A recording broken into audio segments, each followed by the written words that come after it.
like I said, it happens, and hopefully some kids can learn from it, but just don't get caught. Welcome to Down to Dunk. I'm your host, Andrew Schlecht. We're part of the Athletic Podcast Network. With me, as always, on Mondays is my good friend, Michele Berra. Michele, well, what's up? Well, first of all, I'm alone. So it's the entire house is for me. Wow. And I got to spend last night watching Micic with, I think it was a Georgian national television that was streaming somehow a game from the past. So I took like an hour and a half of my time listening to like words in a language that I don't know, just to watch some Micic. And how are you saying it? I think that the pronunciation they use in Europe is Micic. With a Z. Micic, yes. And I think that it's also should be used for Doncic, but I'm not ready to use it. Oh, yeah, I'm not doing that. It's very hard to do, but if you hear like these YouTube, like full game videos, you will hear Micic. Micic. Yeah. Probably gonna stick with Micic myself. I think that's allowed. You can clearly see a C. You don't clearly see the accent is above it, so it's yeah. I'll ask him, and then we'll be on our like wild goose chase of how these guys want their names said, like Casson. And that was weird. Yeah, that was a little too much. Okay, so we haven't done a podcast in a week, which is pretty rare for us. We did have that pod with Anthony Slater that posted Wednesday. That's kind of cool. Slater's going to be doing some Thunder stuff throughout this season for the Athletic, and so that's news. You'll see Slater on Down to Dunk throughout the year as well, so that will be good. Let's see. So Mark Daigneault got a contract extension, which we don't have the details yet. Multi-year contract extension for Mark. And I think it's well deserved. I think he's done a really good job up to this point. He's done what the Thunder have asked. The development of the players is going in the right direction. They've been able to find guys like Isaiah Joe based on the system of play that they have. Also, Lindy Waters, and been able to maximize guys like Aaron Wiggins in spots because of the offensive system that they have in place. And so I think he's done a good enough job to this point. They won a play-in game, which is pretty cool. So yeah, I think he deserves it. Does it mean that he's going to be the coach for the next decade? I don't know. Nobody knows. I think we still need to see Mark coach a playoff series, multiple playoff series at that. I wouldn't bring judgment to him after one playoff series, but let's get him multiple playoff series and we can find out what kind of coach he really is. I think those are the moments where you really find out who you are whenever you're in these pressured moments. But he's clearly a good NBA coach and has done a great job with this group. They really trust him and enjoy being around him. And I feel the same way. I like him a lot. I think he's doing a great job. Yeah, from afar, he seems like a very, very good coach. And there is something that I already addressed, I think, on this podcast, but I want to go back to that. Is the Mike Muscala thing. Like, we all envy the Heat because they keep finding these players. And when they are on another team, they are not necessarily the same player. With Mike Muscala and the Thunder, it was actually a very similar thing. Mike was great for OKC. I mean, he was just part of every successful lineups. And he goes to Boston, he doesn't even crack the rotation. He plays maybe 10 games, starts some, come off the bench. But it's not really a player that you can see. You can say he was integrated in Boston's rotation. And OKC got two seconds or 1 second, I don't remember. I think two. Yeah. So these things speak so highly about how good of a coach Mark Daigneault is. Not just in terms of development, but in terms of, hey, I have a player. I need to maximize him while he maximizes the Thunder. And being able to do that with veteran guys is a skill that you need to have in order to get maybe not the priciest veteran on the market. But if you can get a player that is functional for you and you make him worth more than when he came, then you did an amazing job. And I mean, I'm not saying that Daigneault is Spo, even if I listened to the great podcast that David Aldridge did, the great interview. It was an amazing one. I suggest everyone just like finish to listen to this, but then just like listen to Andrew and all the Athletic crew like talking about LeBron, and the Spo interview and the Coach K interviews are just they're really good. It's really entertaining. We're doing this series on LeBron on the Athletic NBA show for 2 weeks. So we're in week 2 now. An episode about Steph Curry dropped today about LeBron and Steph, and it's super fun. I mean, it's all very fresh memories of that rivalry. So it's a lot of little nuggets that I didn't even know that were in that episode. So yeah, go listen to it. Yeah, go listen to that whole series. I mean, the whole thing is really good. It's all really fun. Let me ask you something before we continue on this Thunder podcast. Just stop for a second, project yourself back 10 years, and now tell your future self, hey, in 10 years, you'll be the host of a LeBron James series on the Athletic podcast. Yeah, that would tell you that you are an idiot. It's unbelievable. I feel outrageously blessed to be able to do it, and it was really fun to do. I'd never really done voiceover stuff before, so that was really fun. But yeah, the series is great. The job is unbelievable. I feel very, very, very lucky to be able to do it.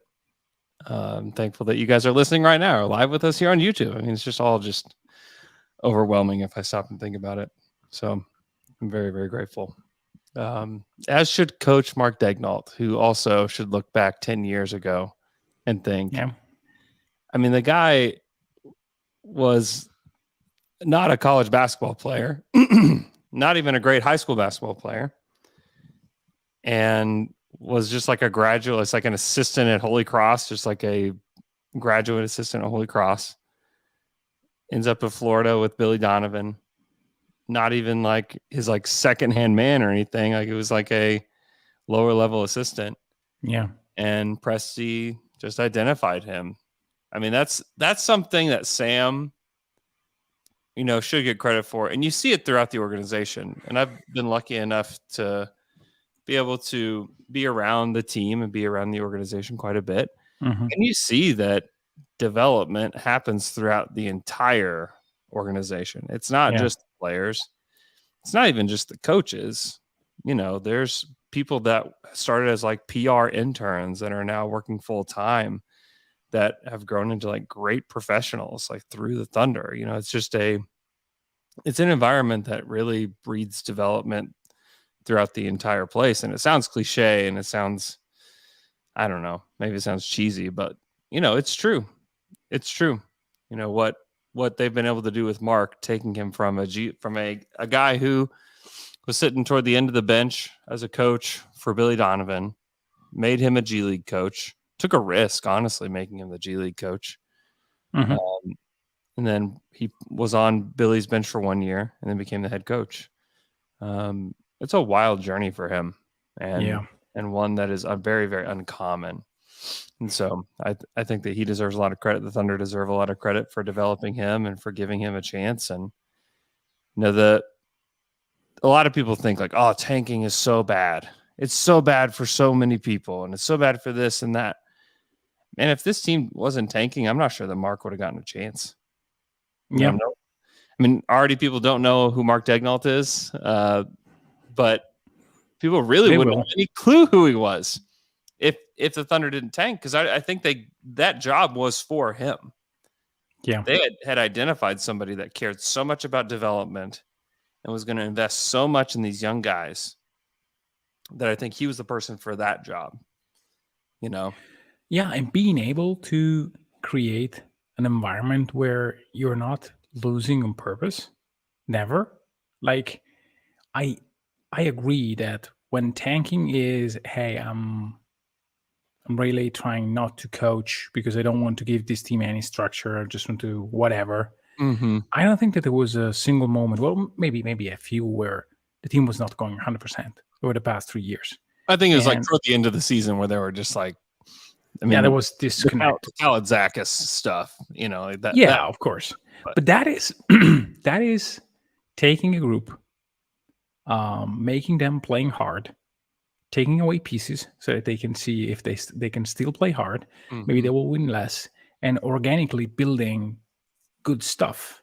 Like the team that won 40 games last year was in part due to the fact they learned how to win in moments, not for the entire length of the season, which gave OKC a little bit of an issue after the All-Star break. I think that they are not there yet in terms of, hey, we need to go out and win every single possession. And that is also because they had a shortened season. And for them, last season was a very good test because they played, like Shea played 2 50-game season. Yeah. And being able to distribute the effort and being there present every single time, even late in the season, was not something that he was used to anymore. And that part was kind of lost in those 2 years. But the playing styles, the other principles, those were there, and you could tell because otherwise there is no 40 win. Of course, there is Shea development, there is Josh Giddey taking a step, there is J-Dub being awesome, and many other things. But like in spurts, you could already see that team brewing in the 2 tanking seasons. So good job, Mark. Even Kenrich is like a story for this franchise that doesn't get talked about. Lou Dort is another one. Yeah. And Dort just kind of like forced his way through the door, of that Chris Paul team. But Kenrich Williams was a throw-in. Oh, I thought you were saying that Dort was forcing Dort out, but also in for that CP3 team. Yes. Kenrich is a developmental story for them. He was a throw-in and he made a great first impression on them. I mean, they knew who he was beforehand, but Kenrich Williams was not seen as like some great rotation player thrown into that trade. And there were teams that probably would have offered a first rounder for him at the deadline last couple of years. Yeah. The Thunder want to keep him around. And he's just a helpful player. I mean, that's when they were cooking on all cylinders whenever Kenrich was the guy at the 5 for them.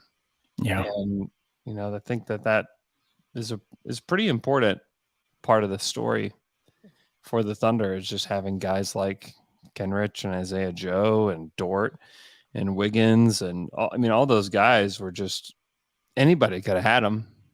And the Thunder have found them and nurtured their games and kind of helped them figure out a place in the league. And that's credit to Mark. It's credit to Sam and their whole team. But I'm not sure that you could have figured all that out without Daigneault being in place.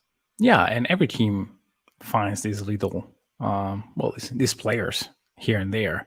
But the fact that also KC is doing that while having a war chest of picks is surely a testament that this organization and the coach are aligned in doing things right. So yeah, I think that's right. Yeah, because if you look at just that lineup with basically no center, they were incredible, and I wish they would have had more time. I wish they could have closed the season with that lineup available, because it was unbelievable. It was when I'm looking at a lineup of Cleaning the Glass. It only had 41 possessions, but it's Shea, Isaiah Joe, J-Dub, Dort, and Kenrich plus 46. Yeah, I saw that yesterday. I was doing some digging around in numbers, and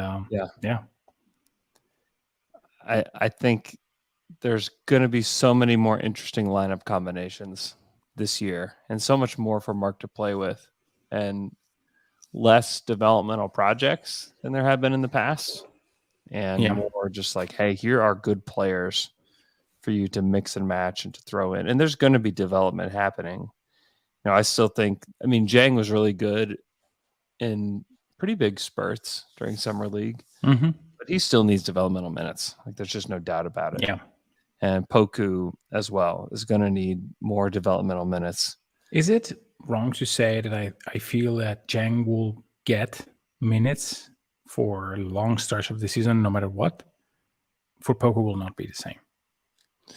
I mean, it's year 4 for Poku. It's year 2 for Zhang. I mean, I also just think that, they expended 3 first rounders and the 11th pick to get Zhang, and it was the 17th pick, 4 years ago for Poku. Yeah. Poku has to, if Poku wants to make it, he's really got to establish himself. If you look, he definitely played well at points last season, but you look at the lineup data and it's just really hard to find anything that backs that up. Just because you look at Poku, if you filter him in lineups where he was the power forward, minus 11.9. Yeah, but filter out the lineups with Jerry at the center, please. Those lineups were just bad lineups. With Jerry at center? Without Jerry at center, yes. If you take him out, you'll see Poku's number going a little bit higher, but not too much. No, it's worse. Is it? Yeah, it's worse. Okay. Even with Poku at center? Let's put Poku at center. Let me put Poku at center and let me remove Jeremiah and see if that helps. Because that did not help. No, it's not. It's worse. It's even worse than even worse than the power forward spot. It's minus 14.8 with Jeremiah off and Poku at center. Wow. For some reason, I believe that was Shea, J-Dub, Dort, Giddey, and Poku. 201 possessions. Guess what the differential is? Plus 4.7. No. Okay. You were so far off. I'm not even going to tell you what it is. I'm going to make you guess. Tell me, please. Minus 24.5. Wow. Okay. Minus 24.5. That's bad. And that's with I left the JRE off the court filter on as well. So that's just no Jeremiah at all in all of these, and it's a minus 14.8 still with Poku at center. So there's just and there are good lineups in there, certainly. There's a lot of combinations of Poku at center. It's a lot. Yeah. But we've got to start with the amount of good players that are on this team now. We've got to start seeing positive Poku minutes. And I think he's capable. I do think he's skilled enough. And I hate that he had the break, but I do think he's doing better and that he's training and he's back in action now. So I don't think there's any concern about him. But there needs to, he's up. There's been no contract extension.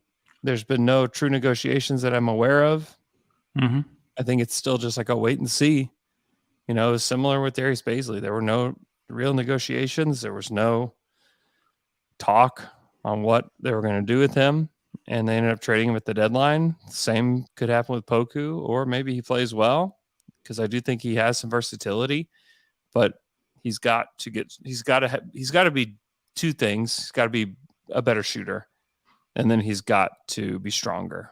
Yeah. If you do those two things, I think he does everything else well enough to make an impact on the court, but Poku's going to have to make some changes. I think somebody asked a question in the chat about Poku. I'm trying to see who it was. Yeah, Bronton. He said, I really hope we can see Poku's minutes like he was before injury. He really had worked on his game. Yeah, I think he had too. I think he's gotten better from where he was in year one. Sure. Certainly. But he had a long way to go after year one.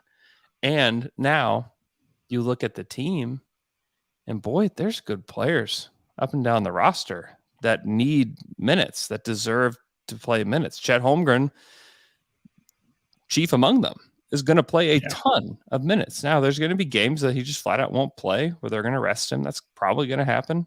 I don't know that for sure, but that would just be my guess. I mean, you bring in Micic, who's going to play a lot. Cason Wallace is going to get a chance. He's picked 10th overall, and they, made a trade to get him. I mean, Kenrich Williams is going to come back. Jay Will is going to play a lot. I think he's going to be a more trusted member of the rotation than Poku is. I think Jang can play multiple positions, including the 4. I think Davis Bertans is going to come in. He's not going to play every game, but he's going to play some minutes. J-Dub can play the power forward, so that'll take minutes there. Aaron Wiggins. We've named already like 14 players.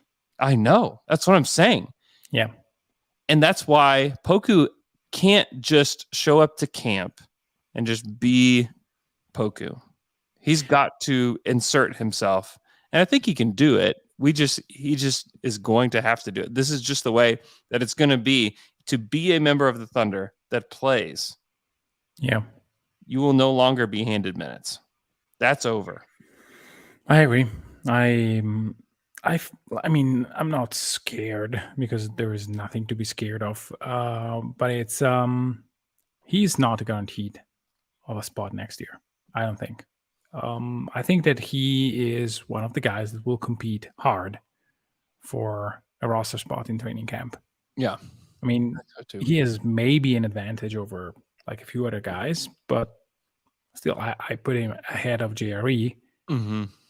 But even like putting him ahead of Trey Mann it's not fair. I mean, I don't think that Trey is a worse NBA player than Pokusevski today. He may have less upside, but I think he's in a different. Sorry, in a different tier of players. I think there would be teams interested in trying out Trey Mann. I'm not sure there is the same feel about Pokusevski. Yeah. We'll see. Maybe he'll get the Euro bump, the World Cup bump. Yeah, maybe so. I'd like to see Poku get one more shot at it, but I also think that they want to play small.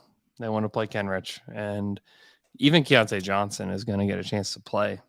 Yeah, this year, and so I just don't think there's as many up for grabs. Yeah, I mean, at least a short stretch of time. Yeah, I think Keontae will get a chance, and he's a forward.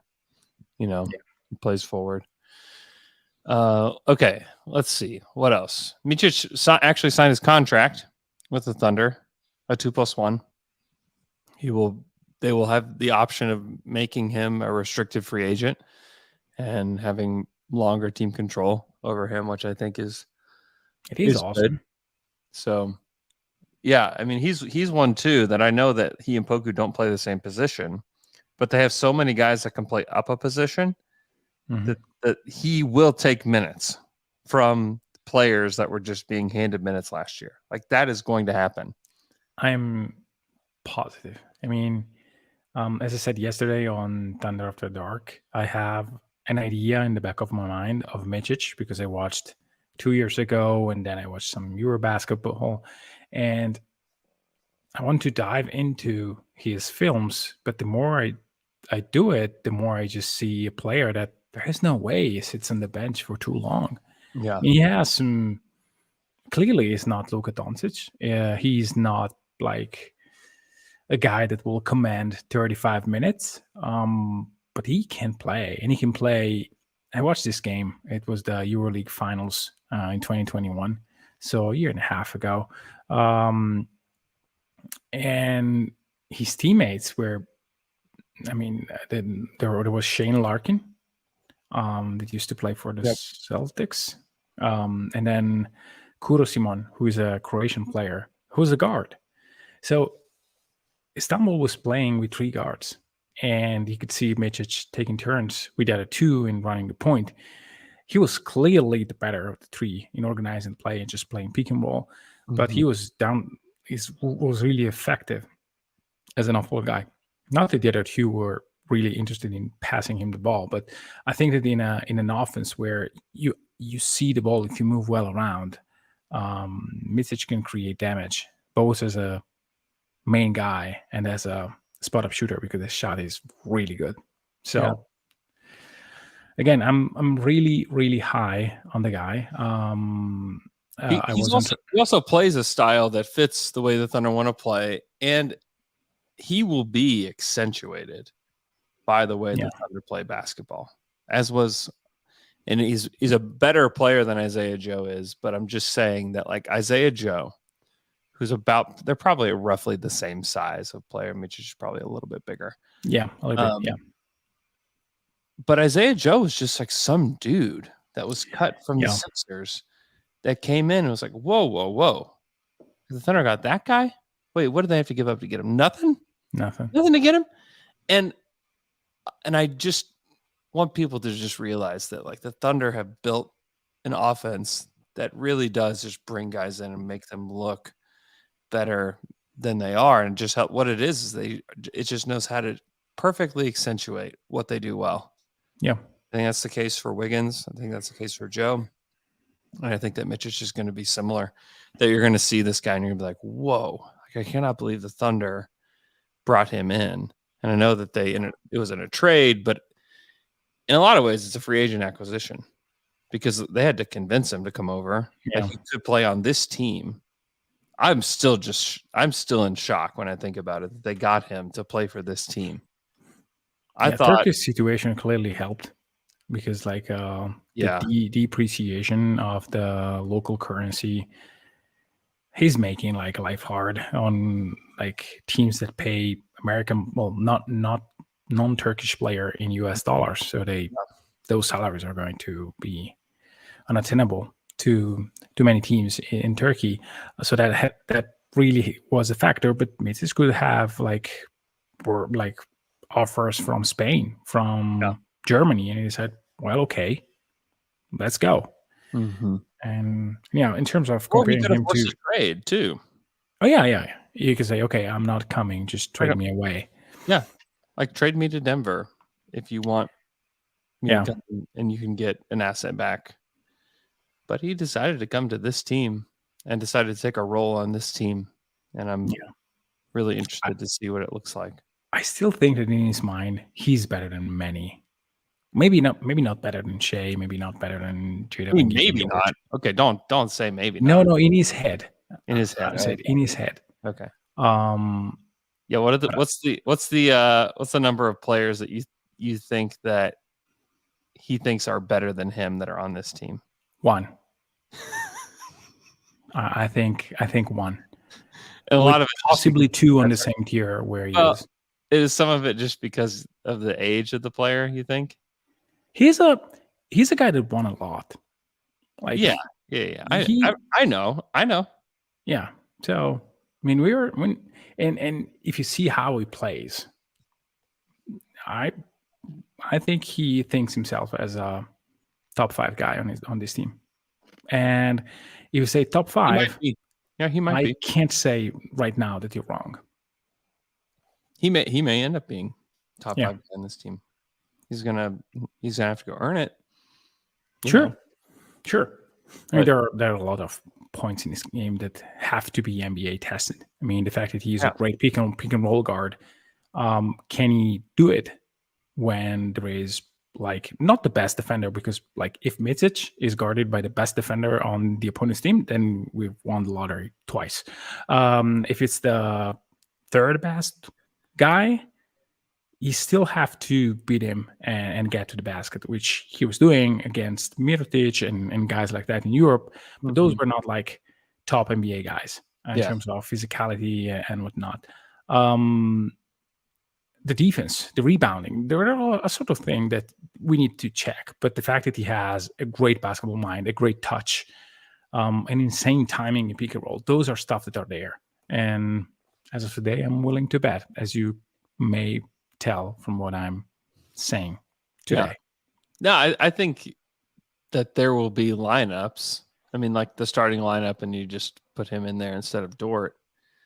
Like, boy, that's tough to defend because everybody can handle, everybody can make. I mean, it's the same stuff we've been talking about this whole time. Yeah, it's like when we go through the draft process. Like, can they make a decision? Like, can they fit into the way the Thunder want to play? Like he does, very much so, and he can shoot, and he's going to help space the floor. It's really the defense piece is like, can you play he and Giddey out there at the same time with Shea and J-Dub. Like it basically will come down to, has J-Dub taken a big enough step up as a defender in order to handle the best guy? Because I think like he and Shea will be positive defenders. Chet will be a positive defender. Giddey's not bad, but he's not going to be a great player on defense. And then Micic is just a lot smaller, And so, and like the drop off from he to Dort, I mean, they may play offense, defense with those guys at times, in like a very important game. Because what Micic takes off the table, that's exactly what Dort brings, and vice versa. And so it's a very interesting pairing of those two in particular, because Micic is like great decision maker, great in the pick and roll, can shoot it. Dort, outstanding defender, just plays just recklessly as a defender, and in a good way, where like Micic, I don't really know what he's going to look like as a defender. Yeah. The NBA level. It's also tough by looking at films, because it's the difference of being like a half a step in EuroLeague is different from the NBA. So if a guard can stay in front of a guy like Nick Kalatis, which I think he played in college, and then he went back to Greece, which was an okay guard, which is an okay guard for EuroLeague standards. Grizzlies. Yeah, he had a stint. Yeah. He was not like really good. So Micic defended him pretty well, I would say, comfortably. Does that mean that he can guard the third best player on a playoff team? I have no idea. Probably not. Yeah, probably not. Yeah, he wants to. He's a guy that wants to defend. It's not that he takes turn like possessions off. I'm just saying, athletically, can he be with? Can he guard? I'm trying to find a name that makes sense. I don't know. Brown. He can't guard Christian Brown. Yeah, all right. Yeah, okay. I think he can. Because like in a lineup where you're playing let's say the Thunder matchup with the Nuggets in round 1v8. Mm-hmm. I mean, that might be who he's matched up with. Yeah. In stretches of the game where he doesn't, the pressure is not necessarily on him, because I do think that like J-Dub and SGA will take on tougher assignments. Mm-hmm. Now, again, the question becomes, can you play he and Giddey for large stretches of time and the defense? Yeah, you can hide one on MPJ because he will shoot every single time. So yeah, it's true. You can put Giddey on MPJ. Yeah. Again, I need to watch more, but so far so good. I'm really interested to see how. And again, for your player, it's also part of, can they adjust to the 82 game schedule? Can they played a lot? The teams who play EuroLeague play a lot, but can they adjust to the American life? Can they adjust to being in a completely different environment? But yeah, with Micic, so far, so very good. Mm-hmm. Okay. The pick protections were finally released for this Denver pick, and it's top 5 protected, which we kind of had assumed in the 2029, and that's pretty great for the Thunder. It's great value. It's just one of those like mutually great trades that I think will be done more often. Mm-hmm. I think teams like the Pelicans, who have a lot of picks, and teams like Houston, who has a lot of picks, and even the Nets may look at this trade and say, oh, okay, when we have a year where we have 4 or 5 picks, this is actually a pretty good model of how to extend the asset, pay a little bit, but get something much better in return. Yeah. And, really help stabilize like the franchise in the future, because honestly, 4 picks in next year's draft, it's looking, and we won't know until we see Utah play, but there's a lot of people that think that Utah pick will not convey to Oklahoma City next year, which will probably be a blessing for the Thunder in general. I just don't think that you want too many picks in this next draft. Yeah, I have something to say about the picks, which may sound, I don't know. I'll just say it, and then we'll see how it sounds. Those are in the future are picks that have likelihood to convey. I would say high likelihood. But suppose that Denver is bad and they don't convey the picks to Orlando. There could be only 1 year where OKC has control of that pick, which is 2029. And granted, in order for that to happen, it means that Denver is bad for 2 seasons in a row, which is extremely unlikely. But there is a chance that that pick doesn't convey. And we thought that with Houston, I said, okay, those are really a lot of picks, 3 plus 2 swaps or 2 plus 2 swaps. And in reality, the likelihood of those picks not to convey is not 0. It's actually pretty high. Yeah. Especially with Houston being bad. I'm not sure. Well, I would bet that they are not the top 3 on the bottom of the league next year. They can sneak in and get again a top 5 pick. Yeah. Which for OKC means that the Chris Paul to Russell Westbrook trade is not like as good as thought. Granted, you do it anyway, even if because now you know about Chris Paul. But I mean, when you don't have any assurance that that is a first round pick, there is still risk. And again, I mean, it's odds. It's against the odds, but there is a chance where you pay the first round pick that he's going to convey late in the draft, a second round pick to get a worst second rounder. Again, it's not high, but it's not 0. I mean, it's possible. You have to be at different levels of incompetence to make it happen, though. The Thunder picked inside the top 5 once. Yeah. During their tanking. One time. I know. So I'm just saying, it's a lot of people think, oh my gosh, this Thunder, they've been losing for so long, man. What a terrible team. What a terrible. But Houston picked 3 times. And I said different levels of incompetence. Yeah. You have to be like Houston, who have been at a level of incompetence that it's been disastrous to the point where they're like, how do we solve this problem? We signed Dylan Brooks to $20 million a year. What do you say? What meeting could you? I mean, imagine sitting in on that meeting and agreeing that yes, this is the idea. This is the way that we get better. Yeah. I mean, even Detroit has picked first. They picked 5th, 1st, 7th. Yeah, and it's those 3 years. If that happens again, and we had like 2 teams over the past 4 years to do that, so it's not impossible. Levels of incompetence. I know, but say that Jokic goes somewhere else, like training horses, just not playing in the NBA, and the GM is fired, and you have like a terrible GM. It's not dissimilar to, hey, Houston has one of the best GMs. Let's trade with him. There is no incompetence there in terms of general manager, and boom, in 3 years you have like a terrible franchise. Yeah, I'm not saying it's impossible. I'm just saying like it's unlikely.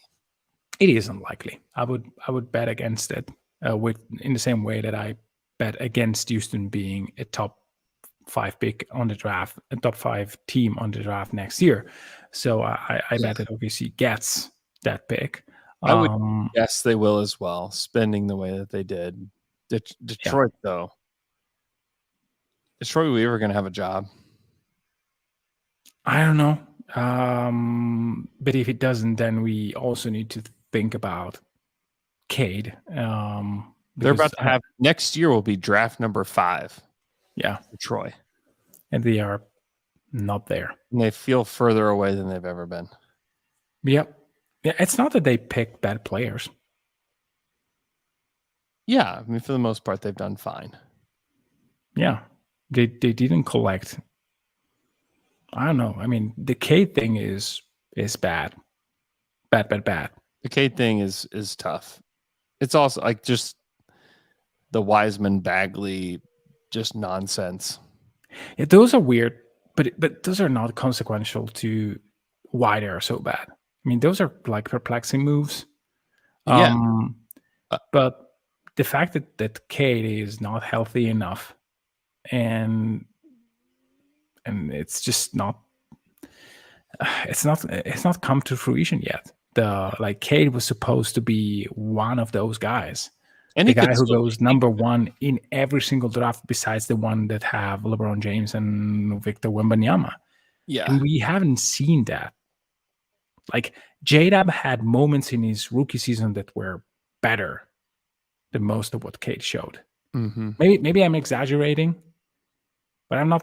I don't feel that I'm exaggerating too much. I mean, the hype today for the hype at the end of the season for J-Dub is huge, immense, and he's a rookie as well. So I don't know. I really hope that Cade has an amazing season. I think he still could. I'm still a believer in Cade. Yeah, but to which degree? Like, I think it'd still be first team All NBA guy. I think it's in the cards for him. Okay. He's got a long way to go to get there, but I do think that he's got the talent for that to be a possibility for him. Half a pizza. Half a pizza? Half a He's pizza? not an All NBA guy over the next 3 seasons. 3 seasons. Oh man, that seems rough. What about 4 seasons? Okay. I'll do it. Half a pizza. I think we're at even on our pizza bets right now. Yeah. So Yeah. Okay, half a bet on Cade being first team All NBA in the next 4 seasons. Yeah, I'll take that. By the way, like, remember all the SGA and pick 6 for Cade rumors? That seems. I mean, if it just seems like nonsense now, doesn't it? To think about Giddey and Shea for Cade at this point, really, and even for any of those guys in that draft, to be honest, like anybody that went ahead of Giddey, Shea and Giddey, for anybody that went ahead of them. Oh, no. I wouldn't trade Giddey for Barnes, and I already said that, and I would still be in for that. I'm not sure that I would sniff around Green, but I would not.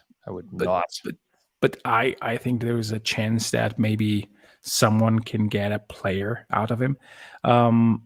Even Mobley. I mean, I know that he's. I'm not saying that he's worse than Giddey. I'm not. But the second season was a little bit of a question mark to me. Development is not linear. He can come back and be just insanely effective on both ends. Mm-hmm. But I'm not there yet saying, okay, he is the guy. I would love to have him. He was good in year 2, but he's got to shoot. Yeah. And he doesn't shoot it well from the line, and he doesn't shoot it well from 3. Yeah. And so that it's just hard. Like, I mean, like, also for the Thunder, like the Thunder need Chet to shoot it well, you know, for him to make like his maximum impact on the team. Sure. I think he will. But, you know, I think a lot of people thought Evan would have had a better shooting season than he did last year. He's 21. Chet will take time in terms of shooting. Yeah. But I'm not foreseeing him attempting so many if he's not able to make them. I don't think that Chet will be inefficient next season. I don't think that he will hoist like 8 threes shooting 28% from 3. Mm-hmm.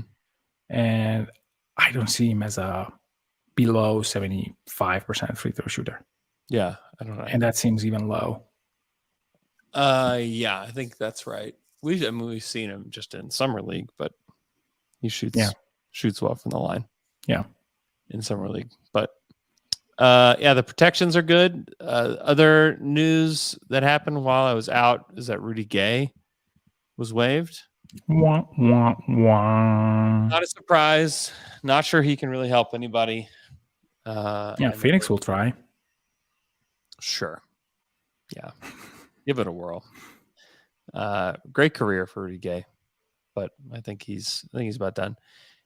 And then they signed Jack White to a deal that I believe is first year. I've already said this, I believe. First year partially guaranteed, second year non-guaranteed. So he could be cut if they need to, or he could be traded. There's a lot of ways that this roster is going to shake out. And truth be told, this roster is going to stay pretty much just like this, unless there's like an offer for like a Ty Washington or Garuba or Jack White or JRE or Poku or.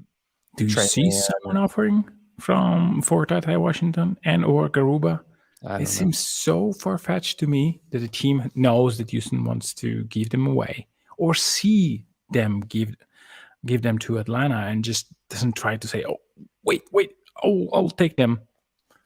Different levels of incompetence, man. Yeah. I think it's also pressure on them. Yeah. I don't know. I don't think anybody's desperate to get Ty Washington or Usman Garuba or Trey Mann or Jeremiah Robinson Earl or Jack White. I don't think anybody's desperate. No, but for Trey Mann, I do think that there will be maybe more than a team saying, yeah, all right, I'll give you a top 40 protected second round pick. And sure. Yeah, I think teams would do that. Yeah. Yeah. For Ty, I don't see that. Yeah. Spotrac has Jack's second year guaranteed. I think that's wrong. Okay. I'll say that. You heard it, man. I believe that's incorrect. If that is right, though, which is not, that changes a little bit in terms of the future of Jack White. We need to see him. We need to start thinking. I mean, I sat next to people that were Jack White fans that are from Australia. They like him too. I don't know. We'll see. I mean, weirder things have happened. Like, he can make the roster. I'm not saying he can't make the roster. I think that everybody's going to have a chance. I think that they want to take these 21 guys into camp and just say, all right, have at it. Like, let's figure out who's good. Yeah, there are maybe 12 spots that are already taken, and the last 9 guys will fight for 3. Yeah, I think that's right. And I think that it will be a fair fight. And I don't know what they want to do with Oladipo, and I think Alex and I will talk probably more in detail about that, because I think Alex has strong opinions. I don't have that strong of an opinion about it. I just think that we'll see how much Presti values a big expiring contract. Like, that's all. Yeah. That's kind of what I think when I see that. I think Bertans will make the roster, and I think his contract could be valuable in trade. And I think just having another big guy that can shoot the ball is helpful to this team to just use, maybe for 3 weeks in February when they just want to get a different look at the roster. You just throw Bertans out there, during the second and third quarters and let him bomb a little bit and see what happens. Yeah, unless someone has to clear space and is willing to pay a lot, like say 30 millions, and I don't have a contract in mind that fits that, then OKC could package Bertans, Mann, and Oladipo and get just a 30 million contract that maybe extends to next season as well. That is something that OKC can do to trim the number of players, and they will have, of course, a more expensive salary next season, which is not something that I expect them to have. But if the player is like even mildly functional for what they want to do, I think that they will just look at it and say, okay, I have these 30 millions in my books. I can get 32 and get maybe a first rounder. Yeah. Again, maybe as part of a bigger trade. I don't know how and why and who, but those can be actions that you see OKC doing. Mm-hmm. Yeah, I think that's right. And I mean, if you look back at the play-in game, the final one in Minnesota, I mean, do you remember the 9 guys that played? You had their starting lineup, and then like the guys that mainly played off the bench: Isaiah Joe, Lindy Waters, Aaron Wiggins, Dario Saric. There are minutes to be had in key rotation. Like, God bless Lindy Waters III. But those are Kenrich. And then you have Chet. And Chet. Yeah. I'm with you. I'm with you. And you have Micic. And then you have probably one between Jang and Kazan. Kazan. Boy. And you're already there. Yeah. That's just kind of my point, is that the team feels similar, but it's gonna be quite a bit different. Yeah. Going into quite next a bit year. better. It's gonna be quite a bit better. Like the like from top to bottom, the amount of like rotation talent that's gonna be throughout the roster is like, it's different. It's gonna be different. You know, I'm not like, I like Aaron Wiggins a whole lot. I just am not for sure that Aaron Wiggins is gonna be in the rotation next year when it comes down to like actually like competing, trying to win games. Yeah. Whereas like last year he was, I do believe that he earned those minutes last season. Mm-hmm. But I do think that bringing in Micic, bringing in Kaysen, and we don't know that, like we'll see what Kaysen ends up being. But you draft that dude in the top 10 in a good draft too, at that.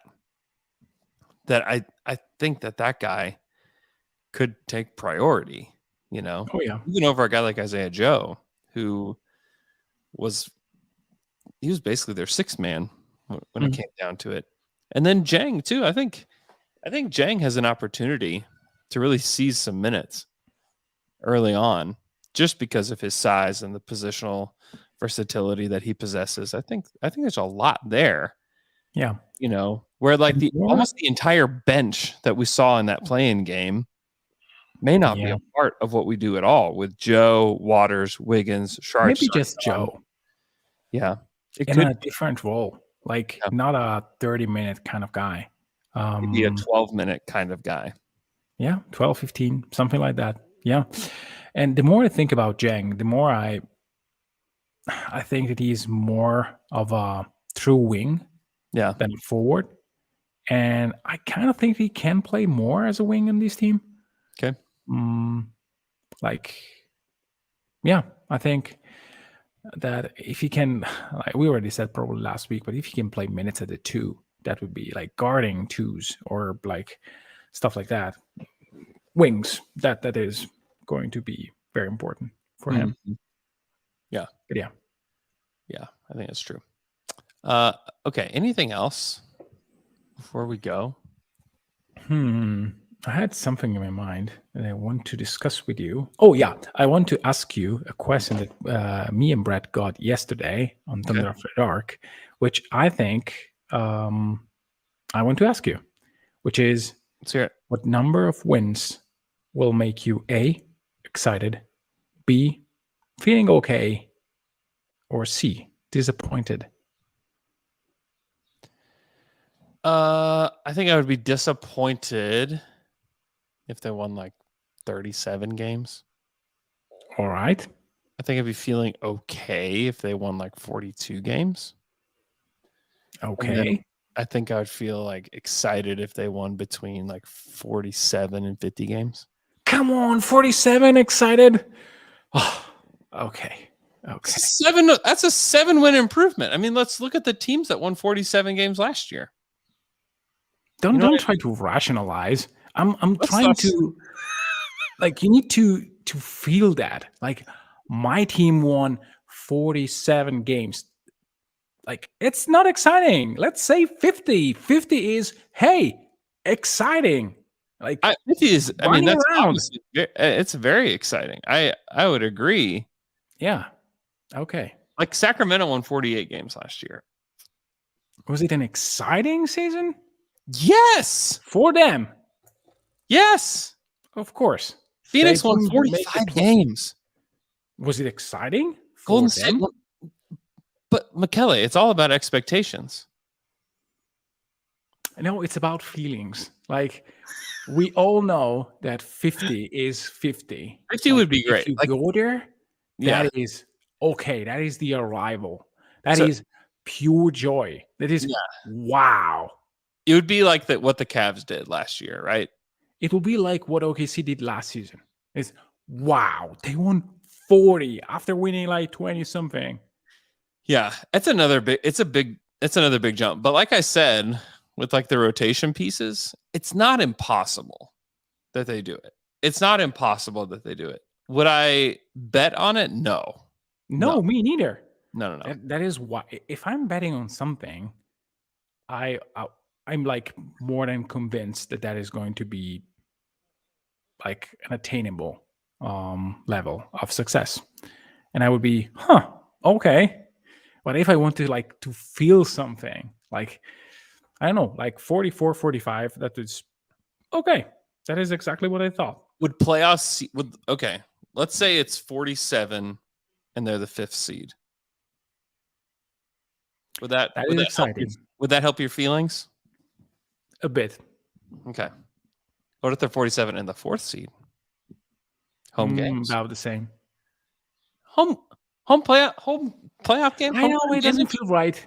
It's going to be one of those like weird playoff moments, regular season moments where there are like 3 teams together at 47, and like for some weird calculation.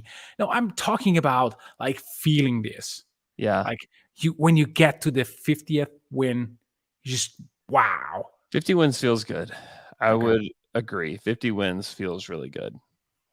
Yeah. I mean, teams that won 50 games last year, the Cavs, the Sixers, the Celtics, the Bucks in the East, and then the West, it's only Grizzlies and Nuggets. And that 50 wins didn't feel so great for the Grizzlies last year, which also just tells you, like, a lot of people are going to sleep on the Grizzlies going into this season. And there's fair reasons for it. But that team, through all the turmoil, through all the craziness, won 51 games. Yeah. Like, that's a really good team. Yeah. So I just lost Dylan Brooks though, which I should think they are able to gain Marcus Smart. Yeah. So I would say I don't know. I'd watch out for Memphis. I think they're still gonna, and also, I mean, they have other things going. Like Brandon Clark thing is kind of low. Yeah, I don't expect them to be bad. I just don't expect them to be as good as last year. Yeah, I think that's fair. If they win 47, exciting, according to you. I would not be surprised. No, that's not exciting for them. Come on, now you're moving the goalposts on me. Yeah, I think 37 is disappointing, where you're just like below where you were last year, which is also like with the 50 wins. There's 2 ends of the spectrum that are possible. Is it possible that the Thunder only win 37 games next year? Yes. Yeah. Is it possible that they win 50 games next year? Yes. Is the most likely thing in between? Yes. Yes. So, and all this is if everyone plays, because of course, if by game 21, like Shea is out of this for the season and Chet is out for the season, that everything doesn't count. Yeah. And we'll be miffed anyway, even if they win 37 under these circumstances. Yeah. Yeah, you just don't know. There's a lot of variables that you don't have control over, but it's a good question. Okay, so we are going to have a regular podcast week this week. So we'll be back on Wednesday with Alex, Friday pod on Friday. The following week, I will be out, but I think we're going to try to keep the same schedule, but you guys are just going to do the pod without me, and I will publish from an undisclosed location. So, and then I think it's the week later. Yeah. I'm going to do something that is, I don't know. I'm going to podcast from France. Wow. For 2 weeks in a row. Wow. So we'll have hotel connection. Wow. We'll have noisy environments. Yep. And we'll have just friends all around me. Which Rudy Gobert, baguettes. It's going to be baguettes. Great. Yes. Mostly oysters. Okay. Yeah. Okay. I look forward to that. Also, as Thunder fans, like, we can look forward to basketball at the end of August, I believe it starts. I think it's going to be on ESPN, but like watching Team Canada is going to be fun. Mm-hmm. And Team Australia will be fun. Yeah. Micic is not playing, so that isn't less fun. But I think Jack White will probably also be playing on that Team Australia. So more things to look forward to, more stuff for us to cover. But we're going to be around. We're going to keep going. So you can look forward to that. Please tell people about our YouTube channel in particular. If you're watching this right now and you're not subscribed, please subscribe to it. Hit the like button right now. Help us with the little algorithm stuff if you could. But yeah, please subscribe. If you know people that listen, or if you're listening right now in your car and you don't subscribe to our YouTube channel, please go and subscribe to our YouTube channel. That would be very helpful to us. It's going to be more of a point of emphasis for me next season for not only this, but for the Athletic NBA show as well. So go subscribe to both of those. That would be helpful to me. So I hope you guys have a great rest of your day, and we'll talk to you guys again on Wednesday.